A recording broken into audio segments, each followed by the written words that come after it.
Hai, salam sejahtera. Nama saya Harinda. Saya adalah pengasas untuk Defend People's Rights Group. Okey, hari ini saya nak ceritakan pasal isu ni lah yang ada orang Muslim.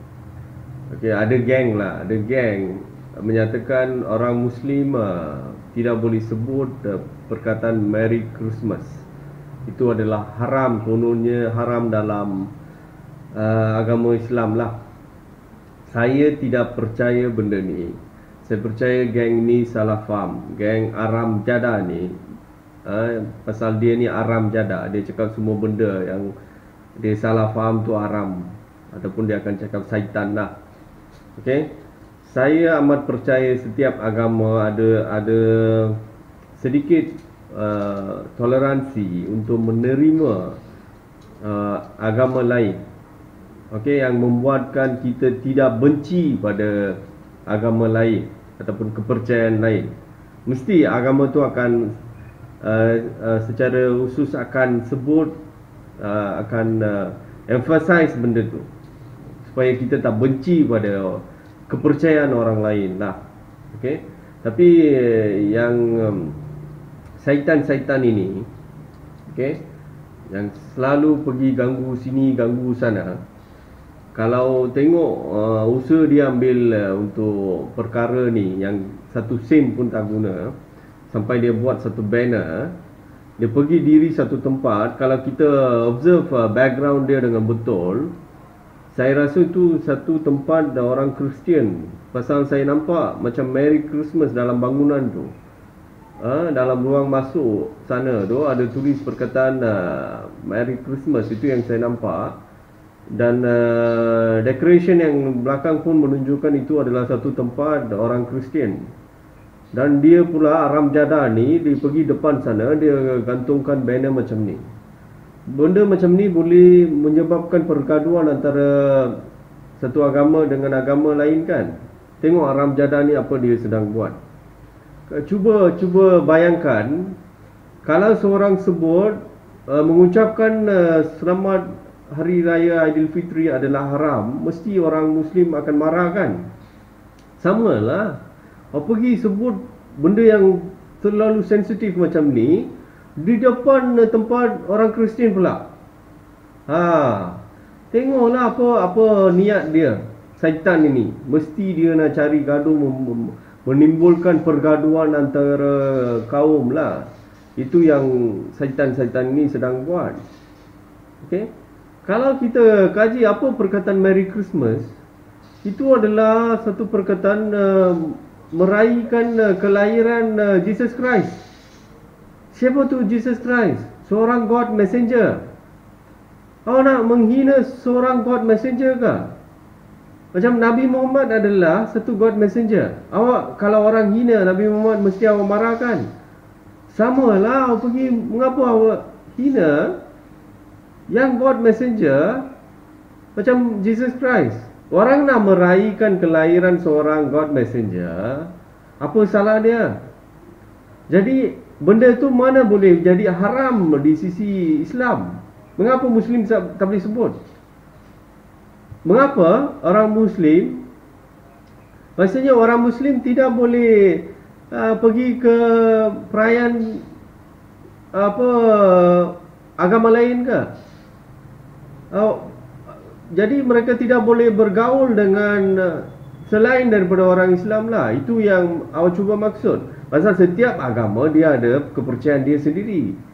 Kan apabila kepercayaan dia sudah berbeza sedikit, jadi orang Muslim tidak boleh pergi ke perayaan itu, setakat mengucapkan satu kata perayaan itu, meraihkan perayaan itu pun tidak boleh. Begitu jahil lah geng ni, geng Aram Jada ni. So mereka punya kebodohan ni dah tahap kemunca lah. Okey, saya percaya ni penyakit ini datang daripada Zakir Naik. Pasal banyak kali saya pernah dengar kenyataan-kenyataan dia berkaitan dengan benda ni. Zakir Naik ni satu orang yang agak tidak guna lah. Dia ni satu sampah masyarakat. Dia pergi mana pun, okey, target dia nak promote agama Islam, dia akan rendah-rendahkan agama lain lah. Itulah cara dia. Dan dia akan kacau semua benda lah. Dia akan keluarkan fakta-fakta yang mengelirukan macam ni lah. Jadi geng ni pun sudah short. Saya tak tahu lah berapa banyak orang Muslim sudah kena short dengan perkara yang diracuni oleh Zakir Naik. Okey. Ini semua nampak sangat kebodohan mereka lah yang ada pada diri mereka sendiri. Mereka tidak boleh menerima ajaran yang sedikit berbeza daripada kefahaman mereka. Saya tak pasti mereka faham agama Islam dengan betul ke apa, tak tahu. Mereka bertindak macam syaitan, macam ni, pergi ganggu sini, ganggu sini, sini sana semua dia ganggu, dia cari gaduh, membuatkan isu perkauman lah. Dia akan menimbulkan kita tidak boleh bersatu padu. Dia akan pastikan semua gaduh antara satu sama lain. Itulah usaha yang satu sen pun tidak guna yang geng ini sedang buat lah. Kalau dia berjuang untuk Malaysia ni, kalau orang Muslim ke, orang NGO orang Muslim ke, kalau dia usaha untuk berjuang menentang rasuah, saya akan sokong. Okay, kalau dia membuat perjuangan macam tu, saya akan sokong lah. Okay, itu yang amat diperlukan di Malaysia. Tapi dia pula pergi buat benda yang langsung tidak berguna. Okay, tapi saya nak jawab satu perkara yang mana banyak orang Muslim tidak boleh terima adalah bagaimana seorang Tuhan tu hanya seorang. Mana boleh seorang macam Jesus Christ yang lahir sebagai manusia boleh jadi Tuhan, dan juga dia nampak aja orang Hindu sembahyang pada dewa-dewi dia dan sebagainya. Dia tidak boleh terima pasal kefahaman mereka Tuhan hanya satu. Saya pun tidak menafikan benda itulah, kepercayaan itu. Okey, benda tu memang logik. Tuhan tu hanya satu. Tapi mereka tidak cuba memahami apa yang cuba dimaksudkan oleh orang-orang macam Jesus Christ, Lord Krishna, yang tuntut ada masa mereka tuntut diri mereka sebagai Tuhan. Mereka tidak cuba untuk memahami apa yang dimaksudkan oleh orang-orang macam ni lah, Jesus Christ dan Lord Krishna macam tu. Jadi mereka terus tolak, oh benda ni adalah ajaran sesat, kita kena tolak 100%. Jadi semua ni haram, semua tu syaitan. Okey, itulah kefahaman mereka. Okey, so ini menunjukkan mereka ni kurang faham tentang banyak perkara dalam agama.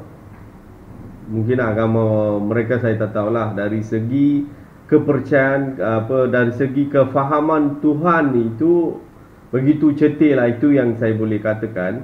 Saya cuba terangkan bagaimana selain daripada Tuhan itu sendiri, orang-orang lain seperti Jesus Christ, seperti Lord Krishna dimaksudkan sebagai Tuhan. Saya akan cuba terangkan benda itulah. Okay? Kita kena faham alam semula jadi ini, macam mana dia punya ciptaan dia. Okay? Alam semula jadi ini, kalau kita perhatikan betul-betul, kebanyakan ruang dia adalah ruang kosong, yang tak ada fizikal, yang tak ada rupa. Okey, boleh dikatakan hampir 99% dalam alam semesta ni adalah kosong. Dan 1% saja ada ciptaan, ada fizikal. Yang lain semua non fizikal, nothingness. Okey, emptiness, yang kosong saja, ruang yang kosong, tak ada rupa, tak ada atom, tak ada apa. Okey, sedikit ada benda-benda fizikal macam planetary system, solar system, ada bintang, macam itulah semua benda yang ada rupa. Okey, termasuk macam angin pun ada rupa lah pasal dia ada atom. Walaupun tidak boleh dinampak dengan mata kasar kita, tapi kalau kita secara saintifik, angin terdiri daripada atom. Okey. Jadi gabungan atom itu adalah menghasilkan angin jugalah. Jadi bukan maksud saya benda-benda yang tak nampak tu bukan fizikal, bukan. Maksud saya memang 100% dia non fizikal. Yang atom pun tak ada.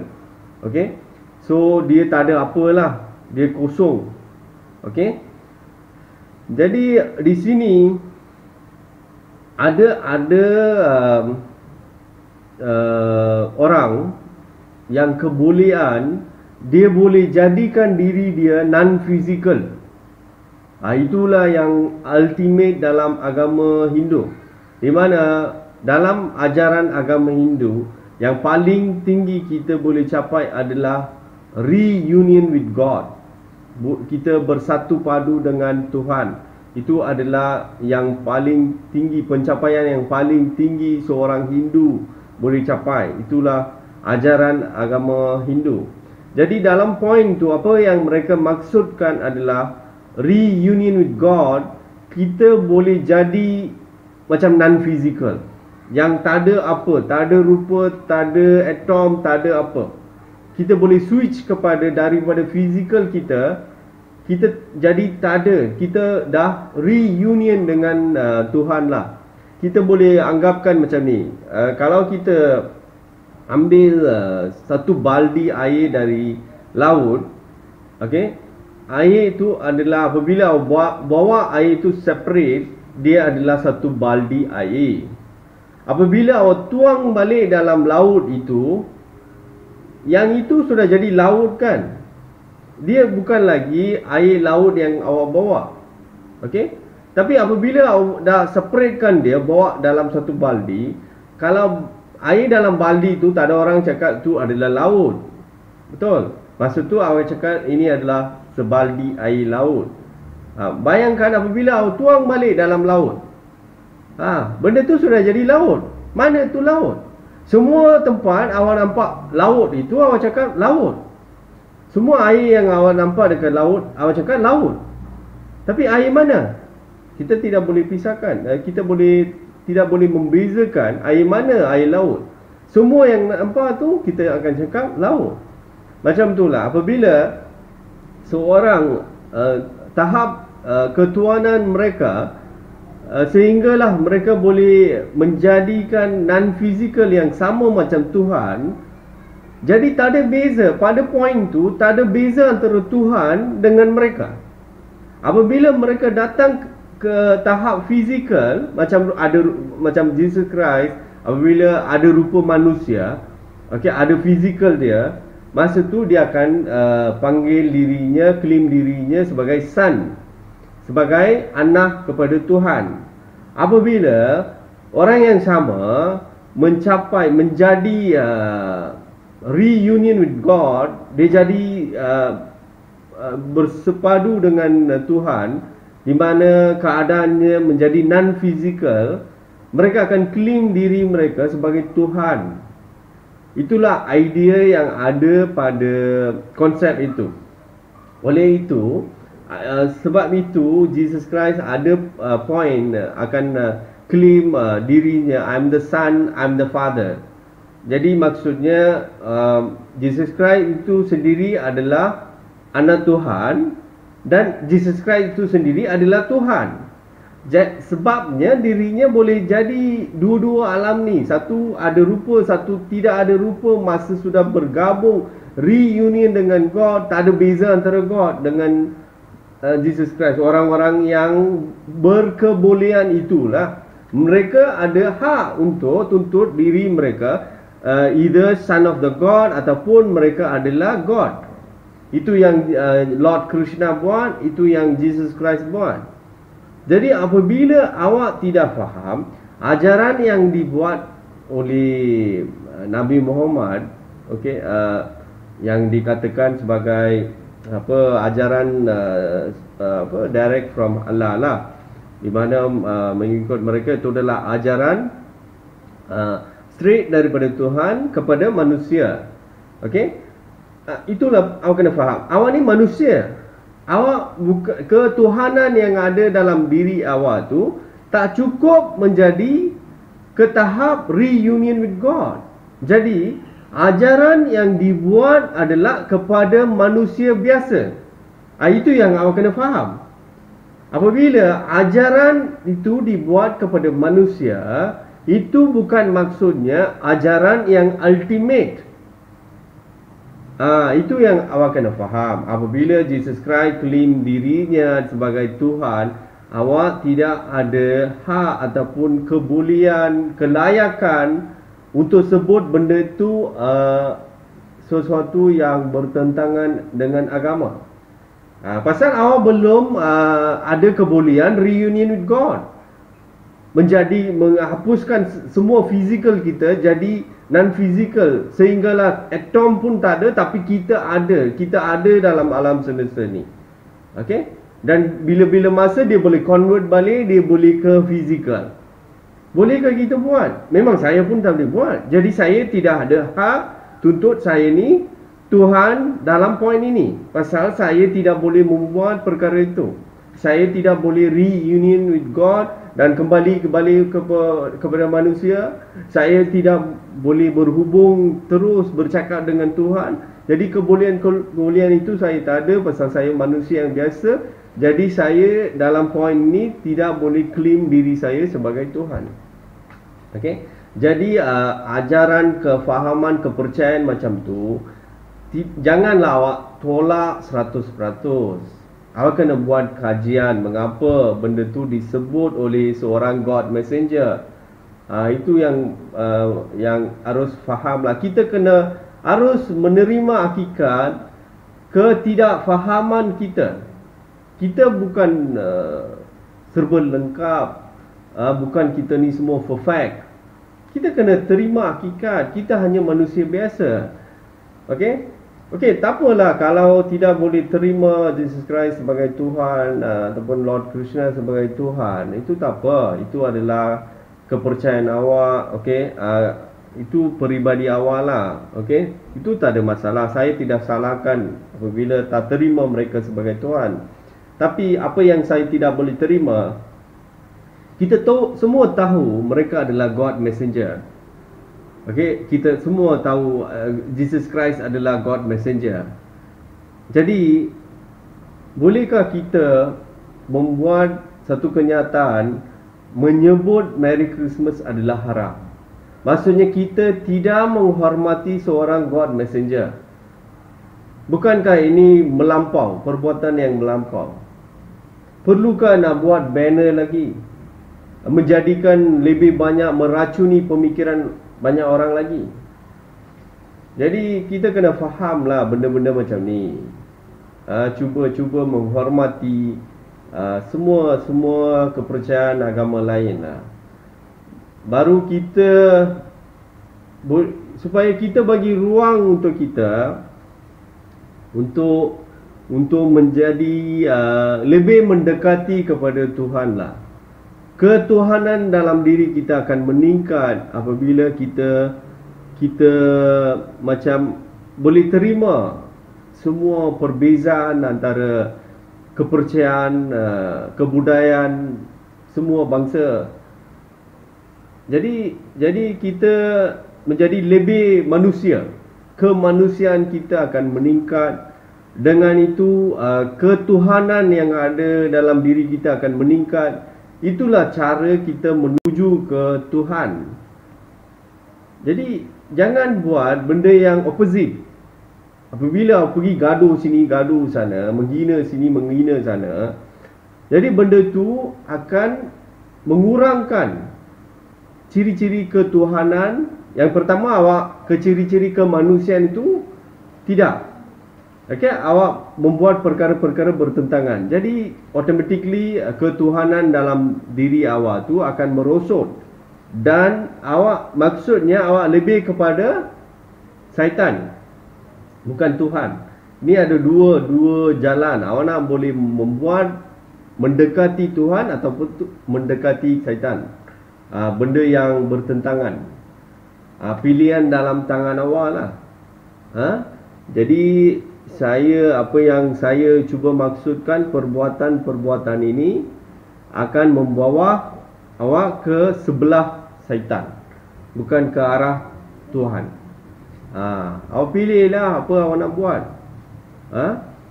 Dalam Malaysia ni, yang paling penting, yang masalah yang sedia ada di Malaysia adalah kita punya pemimpin-pemimpin kita ni, kebanyakan mereka berasuah. Jadi memberi knowledge kepada public macam mana nak selesaikan masalah ni, macam mana nak gunakan sistem demokrasi untuk mereka mendapat satu pemimpin yang baik untuk negara ini, untuk semua rakyat Malaysia. Itulah maklumat-maklumat yang semua rakyat Malaysia perlukan, bukan perkara-perkara yang satu sen pun tidak guna macam ni. Okey, saya haraplah orang Melayu jangan terperangkap dalam dalam ajaran-ajaran sesat macam ni lah. Okey, mereka mungkin jadi ini adalah agenda-agenda politik untuk meracuni pemikiran orang Muslim supaya mereka benci pada bangsa-bangsa lain, penganut agama lain, supaya mereka sentiasa gaduh antara satu sama lain, supaya pemimpin-pemimpin berasuah senang untuk merompak negara lah. Kan kita tak fokus pada keadaan macam mana kita pemerintahan negara, kita tak fokus pada itu. Kan kita busy gaduh antara satu sama lain. Itulah biasanya perasuah harapkan. Dia akan membuatkan kita sentiasa gaduh antara satu sama lain, supaya dia ada tak ada orang perhatikan lah macam mana mereka sedang merompak negara kita. Okey, jadi benda-benda ni kita harus fikir, dan yang mana kita kena abaikan tu abaikan. Macam perkara macam ni lah, tidak perlu, useless. Jadi terus abaikan. Kita fokus pada benda-benda yang penting untuk negara kita. Itu yang saya boleh cakap lah. Okey, saya nak merumus balik. Tolong